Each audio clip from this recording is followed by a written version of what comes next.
अस्सलाम वालेकुम my YouTube family, welcome back to another vlog. आज मेरी ट्रेनिंग का 4th डे था और 4th डे पे मुझे फील हो रहा था कि वाकई हम कोई अच्छी चीज़ सीख रहे हैं। वैसे तो 4 दिन इन्होंने रूम सेट करने में और ट्रेनर सेट करने में लगा दिए थे। ट्रेनिंग एंड होती है 11:15 पे, लेकिन जुनैद 5 मिनट पहले आके खड़े थे, जो कि मेरे लिए प्लस पॉइंट था क्योंकि मुझे वेट बिल्कुल पसंद है। मुझे कह रहे हैं कि अगर आप इस ब्रिज से छलांग लगाएंगे तो क्या होगा, मुझे बताएं क्या होगा। ये चाह रहे हैं कि मैं ना नीचे की जाने की बजाय उधर से वो ऊपर की टिकट कटा लूँ।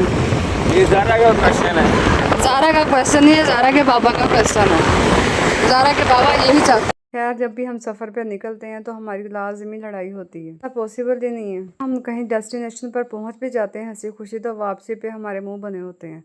जुनैद का तो नहीं, मेरा तो लाजमी बन जाता है। जो मेरा मुंह बनता है वो मुंह बनने में भी मेरा ही कसूर होता है, क्योंकि मेरा जहन ऐसा है, ऐसा जुनैद कहते हैं। ये जो हस्बैंड लोग होते हैं इनकी आदत होती है, इन्होंने अपनी गलती कभी नहीं माननी होती, गलती हमेशा वाइफ की होती है। और वैसे भी ये मेरा 5 साल का तजर्बा है और मैं इतनी पक्की हो गई हूँ इस बात पे। तो मुझे जुनैद ये भी कहेंगे ना कि सामने वो देखो सादिया हाथी है और उसके पंख हैं, तो मैं कहूँगी हाँ जी मैंने उड़ते हुए देखा है। सिर्फ मेरे घर की नहीं, ये हर घर की कहानी है।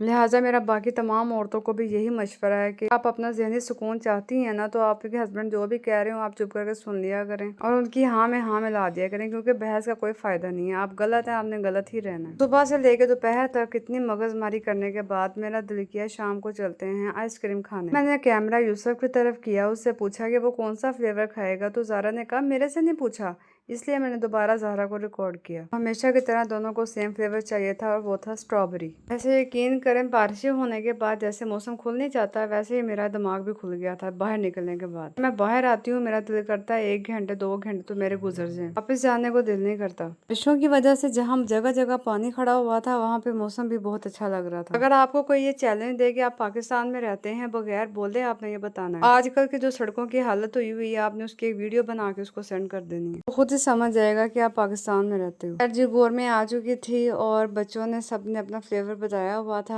मैंने जुनैद से कहा आप ऐसा करो, मैं गाड़ी में बच्चों के साथ बैठती हूँ, आप जाके आइसक्रीम ले आओ। जुनैद ने अभी बाहर कदम नहीं रखा था कि बच्चों की फौज उतर के बाहर आ गई। उन्हें जाते ही शॉप में ऐसा धावा बोला कि जैसे अंदर फ्री की मिल रही है। गाड़ी से उतरते फ्लेवर भी चेंज हो गए हुए थे। जिसने स्ट्रॉबेरी फ्लेवर बताया था उसकी चॉकलेट हो गई थी, जिसने चॉकलेट बताया था उसका कुल्फा हो गया था। यहाँ पर मुस्तफा साहब पूरी आइसक्रीम की फ्रिज पे मल मार के बैठ गए थे। मुस्तफा का अगर बस चलता तो वो आइसक्रीम टेस्टर बनकर सारी आइसक्रीम को लाजमी चेक करता। ये आइसक्रीम की सिलेक्शन वगैरह करवा के बच्चों को बड़ी मुश्किल गाड़ी के अंदर घुसेड़ा। मुस्तफा साहब पहले फ्रिज पे मल मार के बैठे थे, मेरी सीट पे मल मार के बैठ गए थे। बेटा जी अपनी तशरीफ उठाएं, आप उठेंगे तो मैंने ही आपको आइसक्रीम खिलानी है। मुस्तफा आइसक्रीम ऐसे खा रहा था जैसे सवाब का काम होता है। यहाँ पे मैं आइसक्रीम की बाइट लेती थी और वो पहले ही मुंह खोल के बैठ जाता। तो फिर बच्चे होते हैं, उनको जो मर्जी खिलाई जाए उन्होंने खाई जाए। और यहाँ पे ज़ाहरा तो ज़ाहरा है, ज़ाहरा के बाबा भी ज़ाहरा हैं, उनका भी बस चले तो वो सारे बच्चों की आइसक्रीम खुद खा लें। तो यहाँ पे मैंने नोट किया सिवाय यूसुफ के बाकी सब ने अपना फ्लेवर चेंज किया। यूसुफ ने अगर कहा था स्ट्रॉबेरी फ्लेवर तो उसने स्ट्रॉबेरी फ्लेवर ही खाया। तो यहाँ पे बच्चों ने जुनैद को एक चैलेंज दिया था कि वो अगर चैलेंज एक्सेप्ट कर लेंगे तो वो उनकी हर बात मानेंगे। अगर वो चैलेंज एक्सेप्ट नहीं करते हैं या अगर एक्सेप्ट करके हार जाते हैं तो वो उनकी बच्चों की बात मानेंगे। ऐसा फर्स्ट टाइम हुआ कि बच्चों ने जुनैद के साथ प्रैंक कर दिया। ऐसा बजाते खुद बादशाह सलामत कहलवाते हैं। बच्चों ने भी कहा कि आप हर एक का नाम लेकर बादशाह सलामत कहेंगे, हमारी हर बात मानेंगे। ये किरदार सबसे ज्यादा मुस्तफा ने निभाया। ओके जी, फिर मिलेंगे नेक्स्ट ब्लॉग में इंशाल्लाह। यहाँ की छोटी मोटी इंजॉयमेंट हमारी चलती रहती है, बच्चों के साथ भी इंजॉय करते हैं। बच्चों के साथ गुजारा हुआ वक्त हमेशा याद रहता है और ये वक्त यकीन करें कभी वापस नहीं आता। अपने मसरूफियात में से वक्त निकाला करें। ओके जी, अल्लाह हाफिज।